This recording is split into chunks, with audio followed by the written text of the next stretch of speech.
하나님이 하십니다. 오늘은 사망 권세 이기시고 부활하신 부활주일입니다. 우리 옆분과 인사합니다. 참 잘 나왔습니다. 부활의 은혜가 넘치길 바랍니다.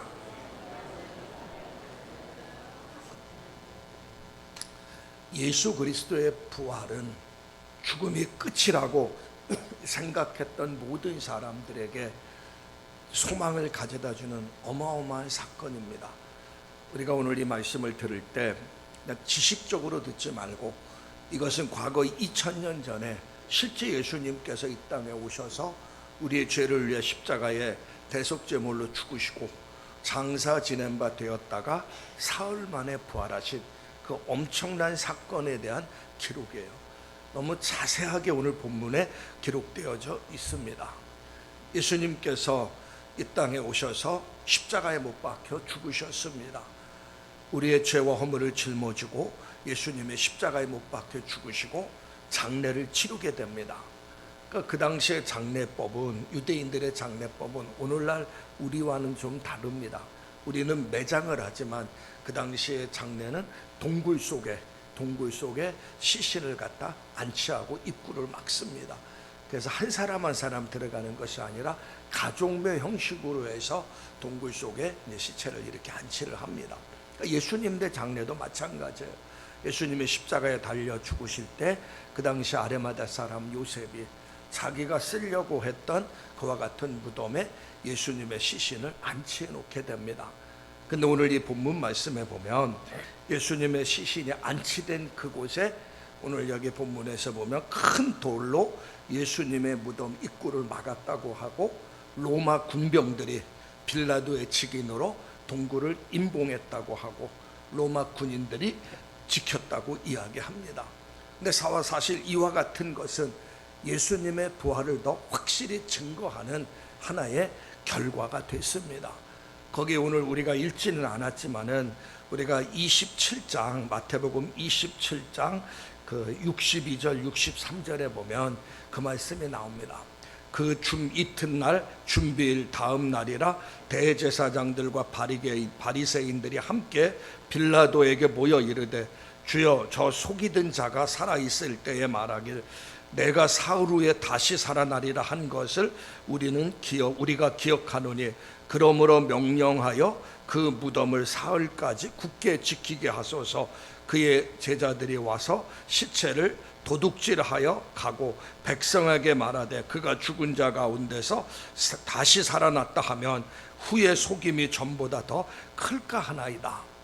그러니까 대제사장들과 바리새인들이 예수님을 십자가에 못 박혀 죽게 한 이후에 빌라도에게 찾아와서 제안했던 내용이에요. 예수님께서 살아생전에 자기가 십자가에 못 박혀 죽은 뒤에 사흘 만에 부활하겠다, 다시 살아난다는 이야기를 했으니까 그 얘기대로 만약에 예수님의 시체를 장례 치르고 나면 시체가 없어지면 제자들이 훔쳐간 것이기 때문에, 그리고 나서 예수님이 부활했다고 헛된 소식을 펼칠 것 같으니까는 빌라도에게 찾아가서 제자들이 훔쳐가지 못하도록 무덤을 지키라는 얘기입니다. 그래서 큰 돌로 막아 놓았어요. 1톤이 넘는 큰 돌이고, 그리고 임봉을 하고 로마 군인들이 지켰습니다. 사실 그와 같은 현상이 예수님의 부활을 더 확실히 증거하는 그런 하나의 상황이 되었던 겁니다. 예수님께서는 사망 권세를 이기시고 다시 살아나셨다는 것이죠. 이 세상에는 많은 종교가 있습니다. 그러나 기독교에만 예수 그리스도의 부활이 있어요. 타 종교는 모든 창시자들이 다 죽어서 무덤을 남겼습니다. 그들은 그들의 교주의 웅장한 무덤을 자랑합니다. 오늘도 수없이 많은 참배객들이 자기 교주의 무덤에 가서 참배하고 있어요. 그러나 우리 기독교는 무덤이 없습니다. 우리 기독교의 자랑은 빈 무덤이에요. 왜? 예수님께서 사망 권세를 이기고 부활하신 부활의 종교이기 때문에 무덤이 존재할 이유가 없다는 얘기입니다. 만약에 누군가가 우리 기독교를 무너뜨리려고 한다면 예수의 무덤을 찾아내면 됩니다. 여기가 예수가 죽어서 장례 치른 무덤이다 하면서 그걸 찾아내서 공개하면 기독교는 한순간에 사라집니다. 왜냐하면 성경의 모든 말씀이 다 거짓이기 때문에, 예수님이 죽었다가 사흘 만에 부활했다는 사실이 거짓이기 때문에, 그러니까 무덤을 찾아내면 기독교는 한순간에 사라져요. 그러나 아무리 찾으려고 해도 예수님의 무덤은 없습니다. 왜? 예수님은 오늘 본문 말씀처럼 사망 권세 이기시고 부활하셨기 때문에 그렇습니다. 그러니까 예수님은 부활하셨기 때문에 세상에 어느 누구도 어떤 사상도 어떤 종교도 흉내낼 수 없는 한 가지 사실은 기독교의 부활입니다. 예수님의 부활은 흉내낼 수가 없어요. 죽음으로 끝나는 부활이 없는 종교가 영원한 생명, 구원을 이야기할 수가 없습니다. 왜? 죽음으로 끝나는 건데 무슨 영원한 생명이 있고 구원이 있습니까? 그러나 죽음으로 끝이 아니고 죽음 이후에 영원한 세계가 있음을 우리에게 가르쳐주는 것이 바로 예수님의 부활입니다. 그래서 성경은 예수님의 부활을 가리켜서 모든 믿는 자에게 첫 열매가 되었다, 이렇게 성경은 이야기하고 있습니다. 예수님이 부활하셨기 때문에 우리도 부활할 수가 있는 거예요. 그래서 성경은 예수 믿는 자들의 죽음을 죽음이라고 표현하지 않습니다. 잠자는 자다, 잠자는 자라 표현합니다. 그래서 예수님의 부활을 잠자는 자들의 첫 열매가 되었다, 이렇게 성경은 이야기하고 있는 겁니다. 데살로니가 전서 4장에 보면 부활에 대한 이야기가 나옵니다. 그 당시에 데살로니가 성도들이 너무나 많은 고난과 고통 가운데 세상을 떠나게 됩니다. 예수를 열심히 믿다가 박해 가운데 죽어서 세상을 떠나요. 그러니까 사람들이 낙심이 되는 거예요. 왜? 살아생전에 주님이 오시면 좋은데 곧 오신다는 주님은 오지 않고, 사람은 한 사람 한 사람 예수 믿다가 죽어가는데 죽음 이후의 세계에 대해서는 알 수가 없고, 그러니까 사람들이 낙심과 절망 가운데 죽어가요. 그런 데살로니가 교회 성도들을 향해서 바울이 쓴 서신이 데살로니가 전서인데, 그 4장에 보면 부활의 메시지를 전합니다. 여러분들 두려워하지 마십시오. 걱정하지 마십시오. 예수님이 부활하심으로 부활의 첫 열매가 되었습니다. 그러므로 우리 잠자는 자들도 소망 없는 다른 사람들처럼 슬퍼하는 것이 아니라 우리에겐 소망이 있습니다. 왜? 예수님이 오실 때 잠자는 자들, 죽은 자들이 먼저 부활하고 살아있는 자도 휴거되어서 주님을 만날 수 있습니다 하면서 부활의 메시지를 전했던 겁니다. 예수님께서는 사망 권세 이기시고 부활했어요. 이 사실을 확실히 믿는 저와 여러분들 되시기를 주의 이름으로 축원합니다. 예수님께서 이제 십자가에 달려 죽으신 이후에 제자들은 뿔뿔이 다 흩어졌습니다. 예수님을 위해서 생명을 바치겠다는 사람도, 결코 예수님을 부인하지 않겠다는 사람도 예수님의 십자가에 달려 돌아가시니까 다 뿔뿔이 흩어졌습니다. 하다못해 여종이 너도 예수님과 한패라고 이야기하니까 예수님을 부인하고 저주까지 했습니다. 그만큼 그들이 뿔뿔이 흩어졌어요. 그리고 그들은 두려워서 다 숨어버렸습니다. 그렇지만 오늘 이 본문에서 보면 예수님의 사랑을 입었던 여인들이 있습니다. 예수님의 어머니뿐만 아니라 다른 마리아, 그러니까 예수님의 어머니는 막달라 마리아고 그 당시에는 마리아란 이름이 4명이나 있었어요. 그러니까 예수님의 어머니 막달라 마리아와 다른 마리아가 바로 예수님의 시신에 향이라도 바르고 싶어 갖고 안식 후 첫날, 그러니까 일요일이죠. 일요일 새벽에 그 무덤가에 가게 됩니다. 그들이 무덤가에 갔을 때 그곳에서 놀라운 사실을 발견하게 돼요. 그게 바로 오늘 이 본문의 말씀 아닙니까? 무덤에 딱 가보니까는 큰 지진이 나고 천사들이 하늘로 내려와 돌을 굴려내고 그 위에 앉았고 천사들이 하나님의 메시지를 전합니다. 그 메시지가 바로 6절 말씀입니다. 우리 14장, 20장, 오늘 보면 28장 6절 말씀, 저 말씀 같이 한번 읽습니다. 시작. 살아나셨느니라. 와서 그가 누우셨던 곳을 보라. 저 말씀 참 중요한 말씀입니다. 그가 여기 계시지 않고 그가 하신 말씀대로, 말씀하신 대로 살아나셨느니라. 살아생전에 십자가에 달려 죽으시기 전에 예수님께서는 분명히 말씀했습니다. 내가 십자가에 죽고 난 뒤에 사흘 만에 부활하겠다, 다시 살아나겠다고 말씀을 했어요. 그 말씀을 누가 들었냐면 제자들도 듣고 오늘 여기 보면 아까 초두에 읽은 말씀처럼 그 27장 63절처럼 저여 저 속이던 자가 살아있을 때 말하되 내가 사흘 후에 다시 살아나리라 한 것을 우리가 기억하노니. 예수님을 십자가에 못 박혀 죽게 했던 대제사장 바리새인 그들도 들었어요. 그들도 들었고 예수님의 제자들도 들었고 대제사장이나 바리새인 예수님을 십자가에 못 박혀 죽게 한 사람들도 들었다는 얘기입니다. 근데 참 희한한 것은 예수님의 제자들은 예수님이 부활하셨음에도 불구하고 부활했다는 소식을 들었음에도 불구하고 그들은 두려움 가운데 문 걸어 잠그고 숨고 있었어요. 이유는 뭡니까? 근데 예수님을 죽였던 사람들은 기억하고서 예수님이 부활한다고 했으니까 그 무덤을 단단히 지켜야 된다고 하면서 큰 돌로 맞고 로마 군병들이 지키겠다는 겁니다. 도리어 예수님의 제자들이 더 예수님이 부활한다는 그 말씀을 가슴에 담고 3일 동안 부활의 주님을 소망하며 있어야 되는데 예수님의 제자들은 다 도망가 버리고 예수님을 죽인 사람들이 도리어 예수님의 무덤을 지키고 있었다는 거예요. 이게 신앙이라는 것은, 하나님의 말씀이라는 것은 내가 어떤 목적을 갖고 그 말씀을 듣느냐에 따라서 달라지고, 그 말씀이 그냥 지식에만 그치면 나를 아무리 말씀을 들어도 변화시킬 수가 없습니다. 하나님의 말씀이 나에게 생명이 되어야 되고 하나님의 말씀이 능력이 되어야 됩니다. 예수님의 제자들은 예수님을 따라다니면서 잘못된 목적으로 예수님을 따라다녔어요. 그러니까 예수님께서 십자가에 죽으시고 사흘 만에 부활한다는 그 말씀을 예수님이 아무리 전해도 그들의 귀는 안 들렸습니다.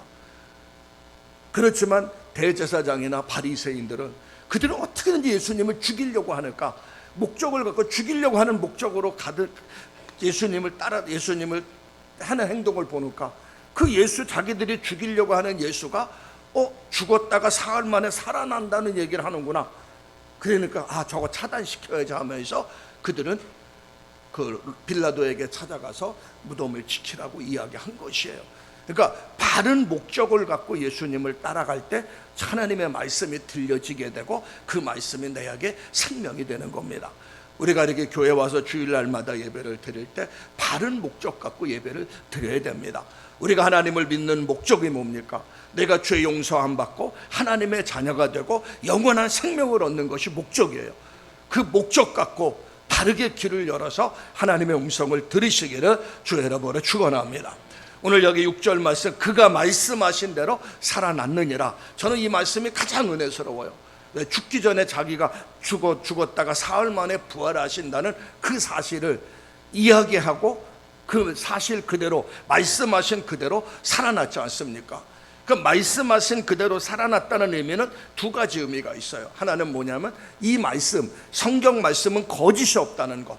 성경 말씀 한마디 한마디가 1.1에 거짓이 없다는 겁니다. 왜? 말씀만 있는 것이 그대로 이루어지니까. 두 번째는 역사적인 사실이라는 얘기예요. 어느 날 갑자기 신화처럼 예수님이 죽었다 부활한 것이 아니고 역사적인 사실이라는 얘기입니다.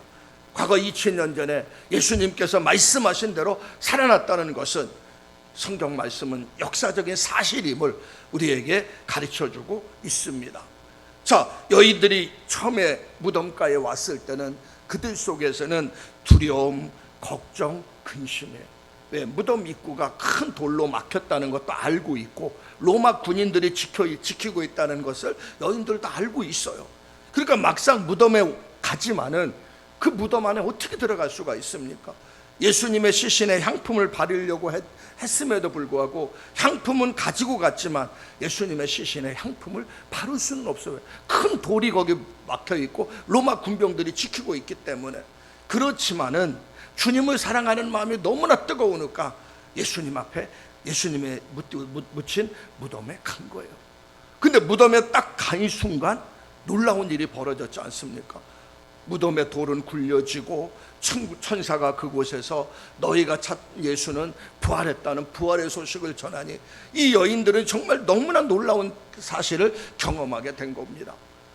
저는 오늘 이 말씀을 통해서 이제 세 가지를 좀 나누면서 같이 부활의 은혜를 나누려고 합니다. 첫 번째는 주님을 만나면 기쁨으로 충만하게 됩니다. 주님을 만나면. 오늘 본문 8절 말씀을 한번 읽겠습니다. 28장 8절 말씀 같이 있습니다. 시작. 그 여자들이 무서움과 큰 기쁨으로 빨리 무덤을 떠나 제자들에게 알리려고 달려갈세. 자, 저기에서 무서움과 큰 기쁨, 이 큰 기쁨이라는 것은 무슨 의미가 있냐면, 이게 이제 헬라어로 보면 메갈레스 카라스라 하는 이건데요, 요 말 자체가 아주 전율할 만한 기쁨을 의미할 때 큰 기쁨 조편을 쓰고 있는 겁니다. 이 부활의 사실을 내가 감정으로 받아들여야 돼. 너무나 전율할 만한, 말도 안 되는, 생각할 수도 없는, 상상할 수 없는 엄청난 소식을 들었을 때 나도 느낄 수 없는 이 전율할 만한 기쁨이 바로 큰 기쁨이에요. 사실 두려움이란 단어와 기쁨이란 단어는 같이 공존할 수가 없걸랑요. 어떻게 두려운데 기뻐할 수가 있습니까? 두려움은 기쁨이 없어야죠. 기뻐하면 두려움이 없어야죠. 근데 같이 공존할 수 없는데, 이 여인들 속에는 두려움과 기쁨이란 단어가 같이 공존했어요. 처음에 왔을 땐 그건 두려움이었어요. 그런데 그 속에 말도 안 되는, 상상할 수 없는 예수님이 부활했다는 이 엄청난 소식을 들었을 때 그들은 정말 전율할 만한 기쁨이 그들의 삶을 지배하고 있었다는 얘기입니다. 믿을 수 없는 사실이 현실로 이루어졌을 때 이런 전율할 만한 기쁨을 누릴 수가 있는 거예요. 근데 여기서 우리가 한번 곰곰이 한 가지 생각해 볼 것이 뭔지 아십니까?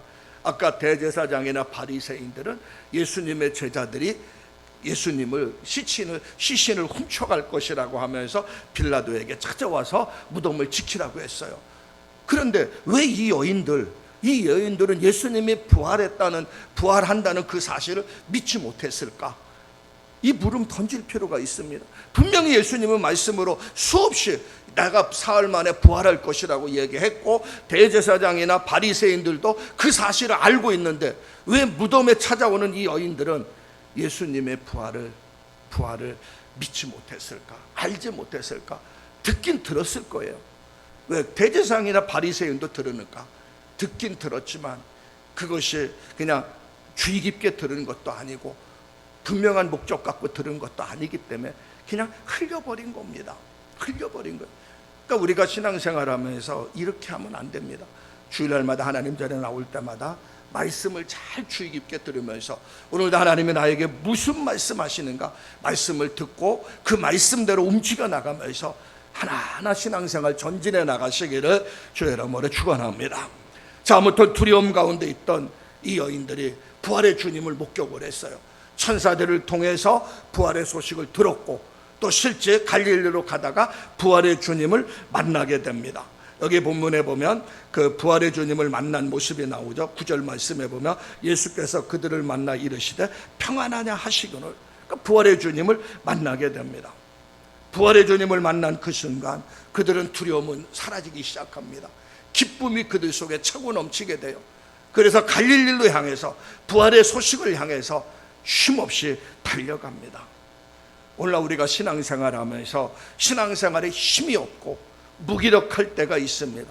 때로는 신앙생활하면서 낙심하고 절망할 때도 있어요. 이때 우리가 들어야 될 소식이 뭔지 아십니까? 바로 부활의 주님이에요. 나를 위해 십자가의 대속제물로 죽으셨다가 사흘 만에 부활하신 이 부활의 소식을 들어야 되고, 이 부활의 주님을 만날 때 슬픔이 사라지고 절망이 사라지고 소망 가운데 우리는 신앙생활을 할 수가 있는 겁니다. 매 순간순간마다 부활의 은혜가 저와 여러분의 삶 속에 넘치시기를 주의 이름으로 축원합니다. 그래서 부활의 주님을 만날 때 우리 기독교가 종교가 아니고 생명임을 알게 됩니다. 그러니까 예수 믿는 건 종교 생활이 아니고 생명을 얻는 놀라운 역사가 일어나는 거예요. 예수를 믿을 때 나는 영원한 생명을 얻게 되고, 예수님이 부활의 첫 열매가 된 것처럼 나도 둘째, 셋째, 넷째 열매가 되어서 영원한 삶을 살 수 있게 되는 겁니다. 기독교는 생명의 종교입니다. 부활의 주님을 만나서 우리의 신앙의 기쁨이 회복되고 무기력한 신앙생활 속에서 정말 능력 있는, 힘 있는, 열정적인 그런 신앙생활을 하시기를 주의 이름으로 축원합니다.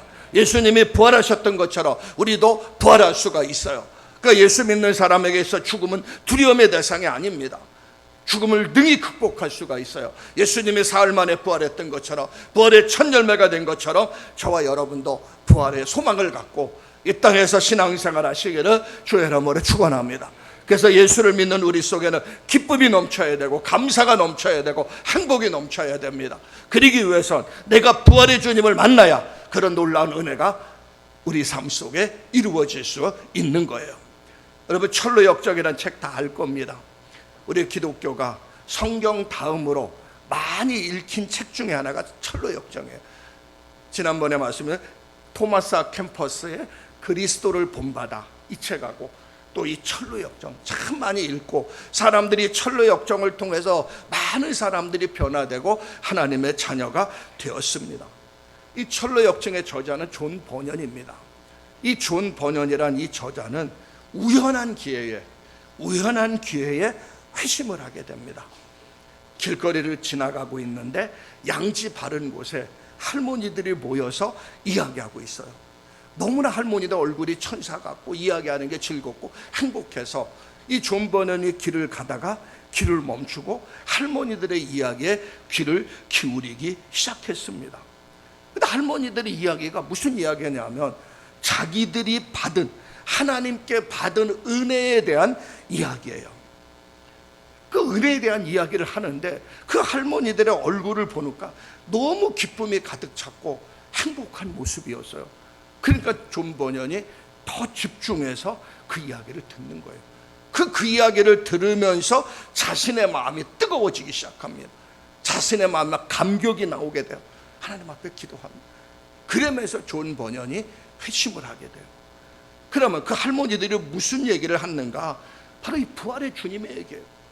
세상 끝날까지 함께 하겠다고 약속했던 부활의 주님이 함께 계시면 우리는 늘 기쁨이 넘치죠. 지난번 내 삶 속에 너무나 힘들고 어려운 일이 있었는데 내가 부활의 주님께 기도했더니 그 부활의 주님이 내 심령 속에 오셔서 참 기쁨도 주시고 평화도 주셨습니다. 내 삶 속에 하나님의 말씀을 묵상할 때 부활의 주님의 은혜를 깨닫게 되었습니다. 하면서 부활의 주님을 만나서 그분의 은혜를 경험하고 어렵고 힘들 때 그 은혜 안에서 기쁨이 회복되고 승리의 삶을 살았던 것을 이야기를 하는 거예요. 자기들이 경험한 부활의 주님 만난 은혜들을 이야기하는 거예요. 그러니까 그 할머니들의 얼굴 속에 행복이 넘치고 기쁨이 넘치니까 존 버넌이 그 모습을 보면서 거기에 은혜를 받고 회심을 하게 된 겁니다. 우리가 예수를 믿으면 믿지 않는 사람과 차이점이 한 가지 있어요. 그게 바로 얼굴이고 기쁨이에요. 내가 신앙생활하면서 기쁨이 없다면, 내 신앙생활에 얼굴이 항상 굳으면서 신앙생활 한다면 우리는 지금 믿음생활 잘못하고 있는 겁니다. 그러므로 저와 여러분들, 예수 믿는 사람들은 얼굴이 기뻐야 되고 행복해야 되고 화내야 됩니다. 그 비결은 뭐냐? 바로 부활의 주님, 주님을 만나야 되고 주님의 은혜와 동행해야 되고 주님이 나와 함께 하셔야 됩니다. 그러니까 하나님을 가까이 하시고 부활의 주님을 만나시기를 주의 이름으로 축원합니다. 이제 두 번째는 부활의 주님이 왜 먼저 갈릴리로 갔습니까? 오늘 여기 본문에서 보면 7절 말씀에 보면 그 말씀이 나오죠. 자, 그 말씀 같이 한번 읽습니다. 시작.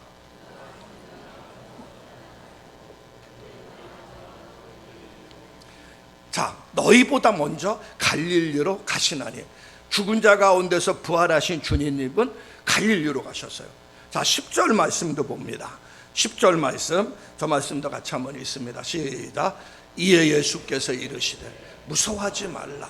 가서 내 형제들에게 갈릴리로 가라 하라. 거기서 나를 보리라 하시니라. 자, 말씀은 두 가지죠. 예수께서 너희보다 먼저 갈릴리로 가셨다, 이 여인들에게 이야기를 했어요. 그리고 또 한 가지는 뭡니까? 너희는 먼저 가서 제자들에게 알려주라는 얘기입니다. 예수님께서 너희보다 먼저 갈릴리에 가셨다는 거예요. 그 갈릴리에 예수님께서 먼저 가서, 부활하신 주님께서 갈릴리에 먼저 가서 제자들을 기다리고 거기서 부활의 주님을 만나게 될 것이라, 그 얘기입니다. 앞서 가셨다는 거예요. 먼저 가셨다는 겁니다. 그럼 왜 주님께서, 부활의 주님께서 갈릴리에 먼저 가셨는가?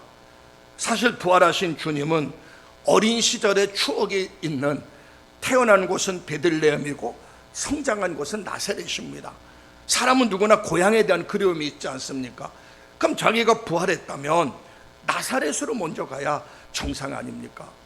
또 그렇지 않다면은 예루살렘에 입성할 때 예루살렘 주민들이 종려나무가지를 흔들면서 예수님을 환영하고 맞이하다가 3, 4일이 지난 뒤에 180도 바뀌어갖고 예수님을 십자가에 못 박혀 죽이라고 외쳤던, 배신했던 그 예루살렘 주민들에게 가서 내가 이렇게 살아났다고 당당하게 예수님이 자신을 보여주면 좋지 않습니까?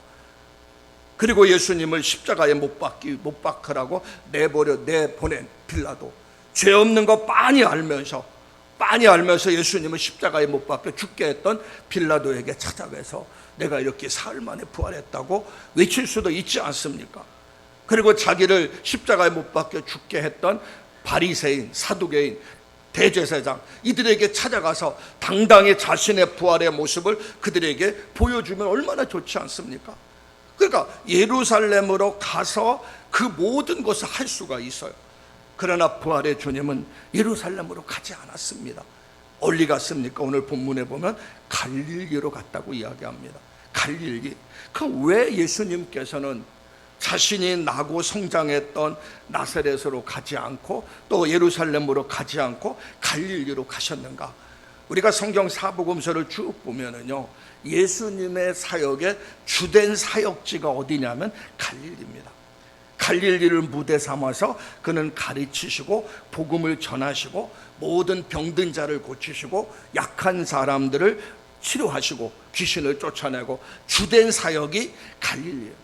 그 갈릴리에서 복음의 선포가 시작되었고 사역이 시작됐고 예수님의 11 제자 모두 이 갈릴리에서 예수님을 만나고 부르심을 받고 예수님을 따랐습니다.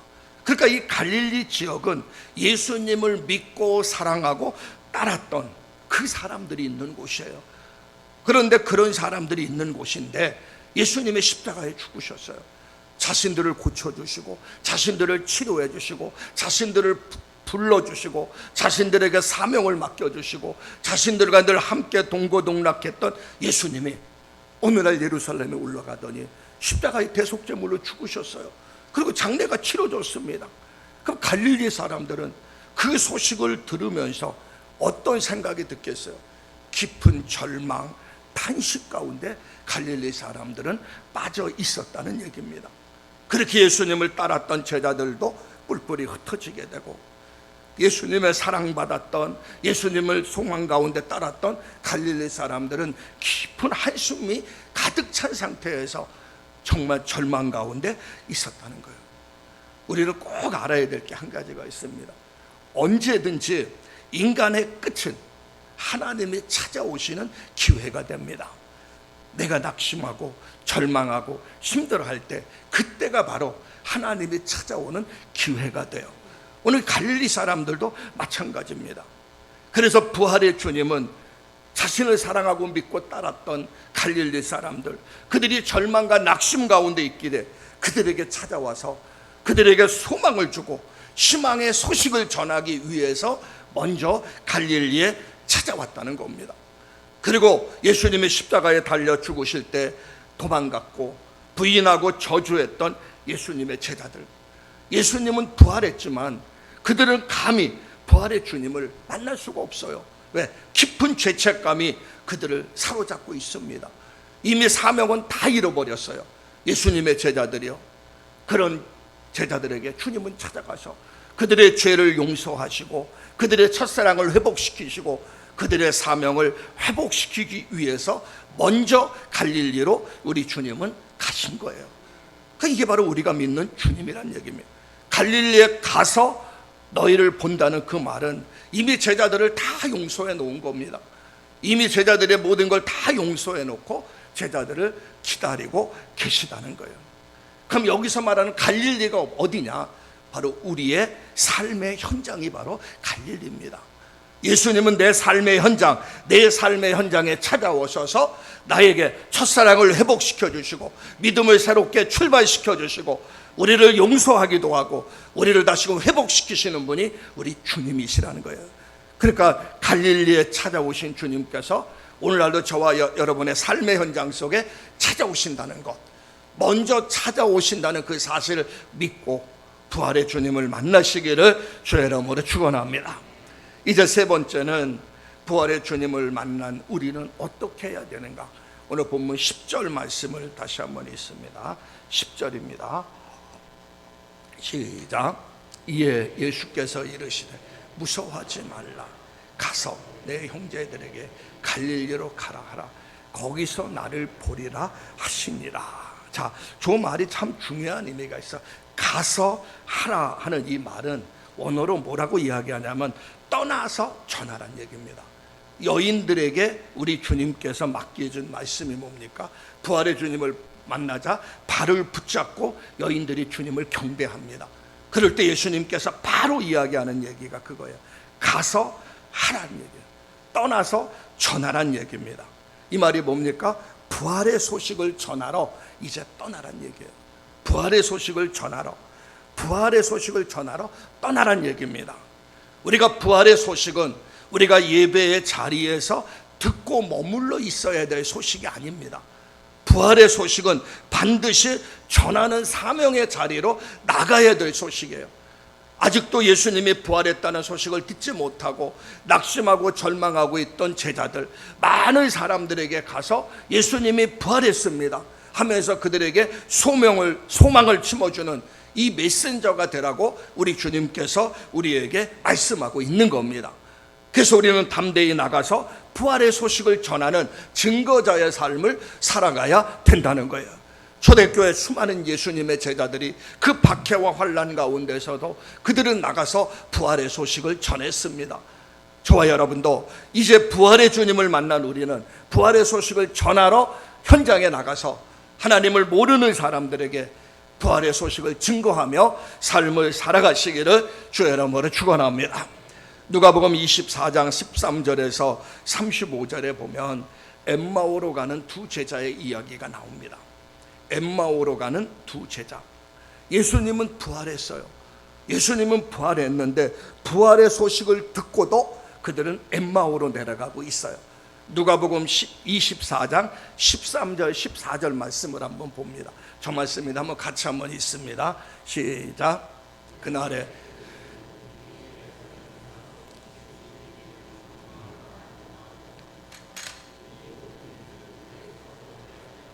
저기서 이 모든 된 일이 뭡니까? 예수님이 사흘 만에 부활했다는 소식이에요. 자, 부활의 소식을 들었어요. 자, 누가복음 24장 20절에서 24절 말씀 좀 더 구체적으로 나옵니다. 다시 한번 저 말씀이 있습니다. 시작. 우리 대제사장들과 관리들이 사형 판결에 넘겨주어 십자가에 못 박았느니라. 우리는 이 사랑이 이스라엘을 속량할 자라 바라노라. 이뿐 아니라 이 일이 일어난 지가 사흘째요. 또한 우리 중에 어떤 여자들이 우리로 놀라게 하였으니 이는 그들이 새벽에 무덤에 갔다가 그의 시체는 보지 못하고 와서 그가 살아나셨다 하는 천사들의 나타남을 보았다 함이라. 또 우리와 함께 한 자 중에 두어 사람이 무덤에 가 과연 여자들이 말한 바와 같음을 보았으나 예수는 보지 못하였느니라 하거늘. 자, 저기에 보면 두 사람의 증거가 나오죠. 여인들이 무덤에 갔다가 천사들을 통해서 부활의 소식을 듣고 부활의 주님을 만났다는 소식을 이 엠마오로 가는 두 제자들에게 전해줍니다. 또 엠마오로 가는 두 제자들과 함께 했던 다른 제자들도 무덤가에 두 명이 갔다가 여인들의 말처럼 빈 무덤이란 사실을 알게 돼요. 그럼 엄연히 뭡니까? 예수님은 부활했습니다. 예수님이 사망 권세를 이기시고 부활했어요. 어마어마한 사건입니다. 그 어마어마한 사건을 들었음에도 불구하고 왜 이 엠마오로 두 제자는 예루살렘을 떠나서 엠마오로 갑니까? 그냥 가는 게 아니라 슬픈 기색을 띠면서 엠마오로 내려가요. 부활의 소식을 들었으면 빨리 그것을 가슴에 담고 사람들에게 전해야죠. 부활의 기쁜 소식을 전해야 되는데 들었음에도 불구하고 그들은 기쁨도 없고 감사도 없고 도리어 슬픈 기색을 띠면서 엠마오로 내려가고 있었다는 얘기입니다. 자, 그런 제자들에게 누가 찾아옵니까? 예수님이 찾아와요. 예수님이 찾아와서 성경 말씀을 풀어 설명해 줍니다. 예수님의 십자가에 죽는다는 사실, 사흘 만에 부활한다는 그 사실을 설명해 줘요. 그럴 때 31절에 보면 그들의 눈이 밝아져 이 말씀이 나와요. 그들의 눈이 밝아지면서 부활의 주님을 만나게 됩니다. 그리고 나서 33절에 보면 예루살렘에 올라가 부활의 소식을 전하게 돼요.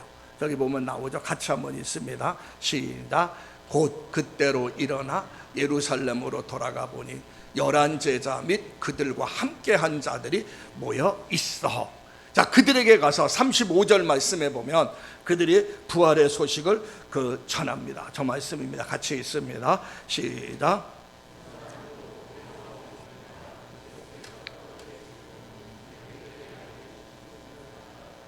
자, 예루살렘에서 엠마오로 내려가던 제자들이 방향을 돌아서 다시 예루살렘으로 가서 자신들이 부활의 주님을 만났다는 이야기를 하고 부활의 주님을 증거합니다.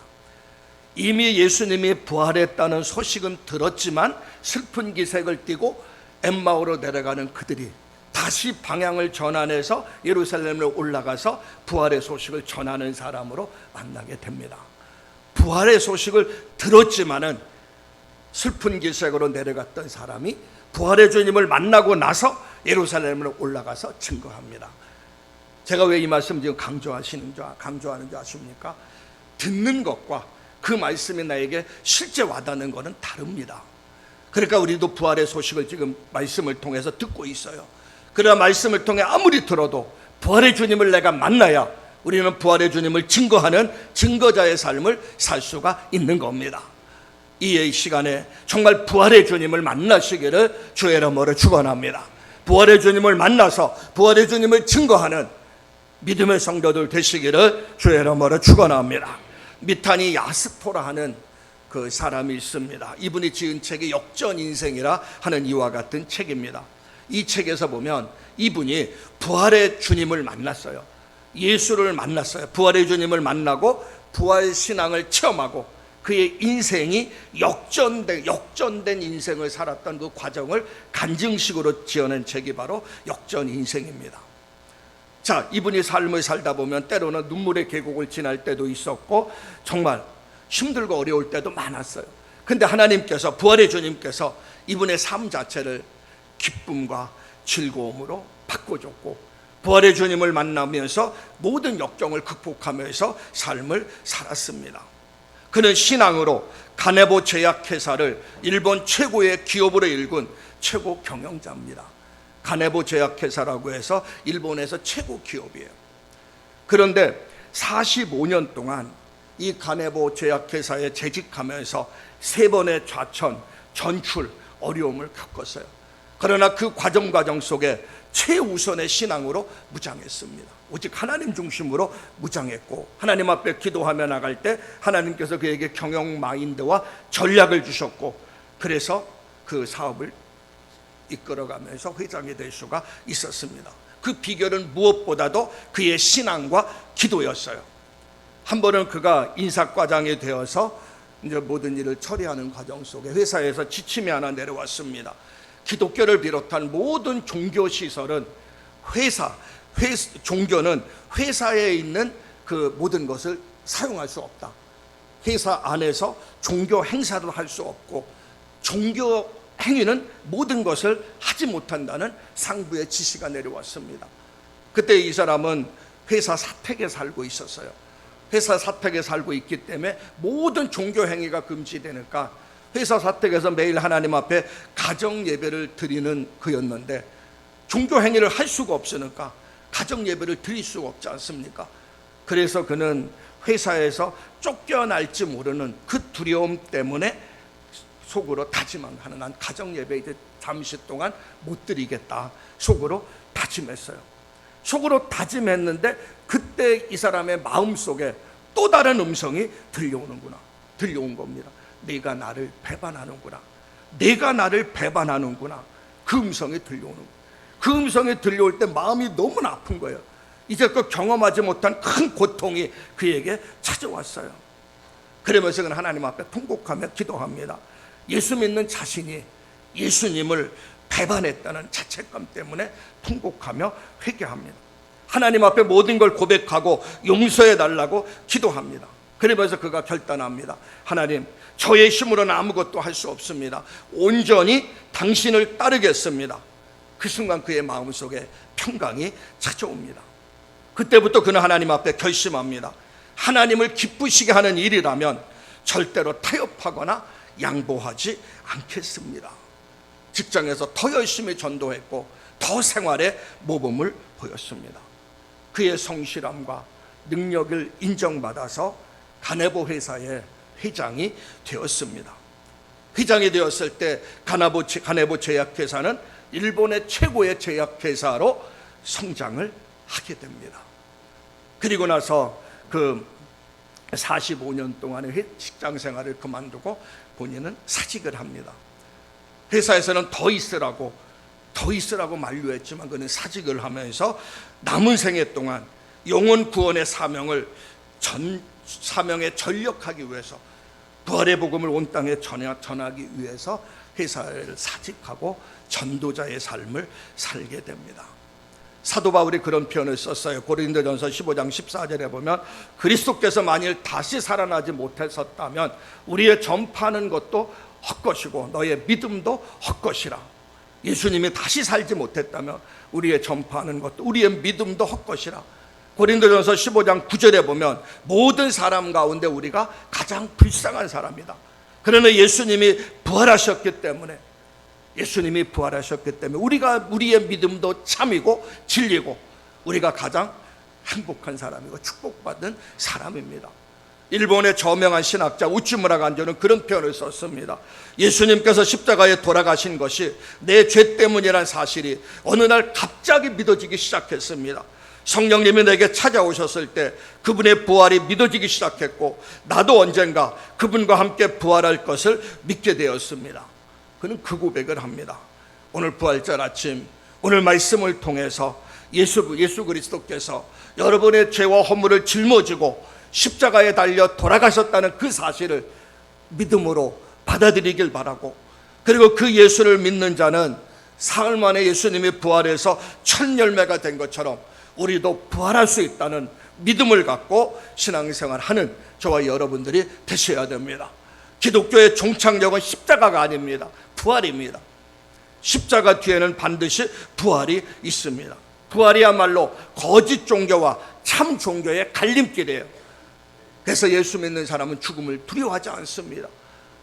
죽음 너머에 영원한 삶이 있기 때문에 오늘 이 시간, 이 부활절 아침 정말 부활의 주님을 만나서 죽음을 극복하고 정말 소망 가운데 승리하는 삶을 사는 저와 여러분들이 되고, 때를 얻든지 못 얻든지 부활의 복음을 증거하며 사는 믿음의 성도들 되시기를 주의 이름으로 축원합니다.